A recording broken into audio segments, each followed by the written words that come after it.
Bismillahirrahmanirrahim. Əziz dəyərli izləyicilər, bu günlər Əyyam-ı Fatimiyyə günləridir. Bu günlər münasibəti ilə başda İmam Zaman ağamız olmaqla bütün müsəlmanlara başsağlığı verirəm. Bu günlərdə bildiyimiz kimi Həzrəti Fatimiyyə Zəhra salamullah əleyha şəhadətə çatıbdır. Həzrəti Fatimə salamullah əleyha haqqında danışmaq çox çətindir. Dillər onu vəsf eləməkdə acizdir. Həzrəti Fatimə salamullah əleyhanın ömrü çox qısa olub. 18 il yaşayıbdır. Amma onun haqqında kitablar yazılıbdır. O qədər ömrü izzətli, dəyərli, bərəkətli keçibdir ki, onun haqqında kitablar yazdıqca bitmir. O qədər ömrünü bərəkətli keçiribdir. Həzrəti Fatimə Zəhra salamullah əleyha həm izzətli, həm iffətli, həm ədəbli, əxlaqlı bir şəxsiyyətidir. Fatimə Zəhra salamullah əleyha çox hər tərəfli bir xanım idi. İnsan ona baxdıqca həyatını gözəlləşdirə bilər. Baxın, ümumiyyətlə insan inkişaf eləmək üçün, məqsədini çatmaq üçün, öz qarşısına bir hədəf qoyur, o hədəfə doğru addımlayarkən özünə bir örnək seçməlidir, bir nümunə seçməlidir ki, ona baxmalıdır, onun kimi hərəkət etməlidir. İnsan üçün də, bizim müsəlmanlar üçün də Əhl-i Beyt, 14 məsum nümunəvi şəxsiyyətlərdir. Biz onlara baxmalıyıq. Məxsusən də Həzrəti Fatimə Zəhra salamullah əleyha çox izzətli, iffətli, pak bir xanım idi. Məxsusən də xanımlar üçün çox nümunəvi bir xanımdır.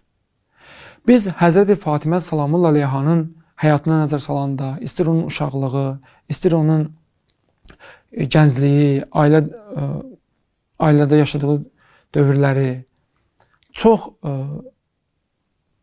önəmli nöqtələri var. Həzrəti Fatimə Zəhra salamullah əleyhanın həyatına baxanda görürük ki, onun uşaqlıqda, məsələn, Peyğəmbərin yanındaydı, Peyğəmbərə dəstək verirdi. Peyğəmbər buyurdu, Ummi Əbiha, atasının anası. Və xanım Zəhra ailə quranda, ailə daxilində elədiyi fəaliyyətlər, onun ibadətləri, onun şəxsiyyət kimi rəftarı, davranışı, elmi mükəmməl olub, ideal olubdur. Məsələn, biz görürük ki, Həzrəti Əli əleyhissalam Həzrəti Fatimə haqqında belə buyurur. Fatimə heç vaxt məni incitmədi və heç vaxt mənə itaatsizlik etmədi. Baxın, insanı ən yaxşı tanıyan onun həyat yoldaşıdır. Və həyat yoldaşı Həzrəti Əli deyir ki, xanım Zəhra heç zaman mənə incitməyib və heç bir zaman da mənə itaatsiz eləməyib. Belə bir ailəyə, belə bir insana insan baxdıqca və görür ki, belə yaşamaq mümkündür. Xanım Zəhra belə yaşayıbdır. İndiki gənc ailələr də baxıb ondan öyrənə götürməlidirlər. Biz də elə yaşayaq ki, həyat yoldaşımızı incitməyək. Həyat yoldaşımıza itaatsizlik eləməyək. Xüsusən məxsusən xanımlar. Məxsusən xanımlar buna diqqət etməlidirlər. Digər bir hədisdə Həzrəti Əli buyurur ki, hər vaxt Fatiməni görürdüm, bütün qəm-qüssəmi unudurdum. O qədər xanım Zəhra mehriban, gülərüz, təbəssümlü bir xanım idi. İstər-istəməz Həzrəti Əli onu görən zaman bütün qəmini unudurdu, yorğunluğunu unudurdu. Biz bunu gətirək ailəmizə. Görürsən, kişi işdən gəlir, çox yorğundur, işləyib, yorğun gəlib. Evə daxil olan zaman, xanımına baxan zaman xanım onu elə təbəssümlə qarşılamalıdır ki, o bütün öz yorğunluğunu, kədərini, qəm-qüssəsini unutmalıdır. Nəinki əksin olmalıdır, gəlib xanımı görməlidir, biraz da əsəbləşməlidir, biraz da özündən çıxmalıdır. Bu olmamalıdır. Bizim üçün xanım Fatimə nümunədir. Və xanım Zəhranın ibadəti və itaati də nümunəvi bir ibadət olubdur. İmam Həsən əleyhissalam deyir, gecənin bir aləmində cümə axşamı idi, gördüm anam dua eləyir. Möminlər dua eləyir, qonşuları dua eləyir. Amma özünü dua eləmədi.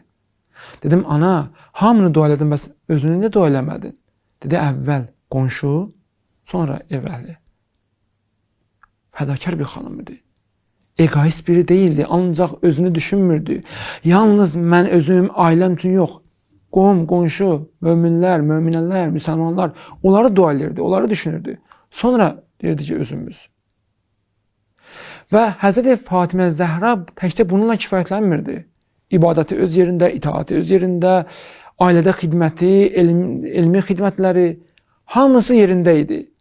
Hətta Əmir əl-Müminin Əli əleyhissalamı da müdafiə edildi. Öz o cansız bədəni ilə onu müdafiə edirdi. Və bu yolda da şəhadətə çatdı. Həzrəti Əlinin müdafiəsi yolunda da düşmənlər tərəfindən şəhadətə yetişdi. Bu onu göstərir ki, belə bir insan ideal bir şəxsdir və hər birimiz üçün kamil şəkildə nümunəvi bir şəxsdir. Hətta şəhadətindən belə insanlara çatdırdı ki, insan gərək haqqın yanında olsun, haqqı müdafiə eləsin. Hətta öz məzarını belə gizli saxladı ki, heç kim bilməsin. Və bununla insanlara çatdırmaq istədi ki, Həzrəti Zəhra narazı getdi bu dünyadan. Razı halda getmədi. Onu incitdilər. Çox incitdilər xanım Zəhranı. Və Peyğəmbər nə buyurmuşdu? Peyğəmbər buyurmuşdu ki, Həzrəti Zəhranı incidən məni incidir. Məni incidən də Allah'a incidir. Həqiqətən də xanım Zəhranı incitdilər və bu yolda da xanım Zəhra şəhadətə çatdı. Vəssalamu aleykum və rəhmətullahi və bərəkatuhu.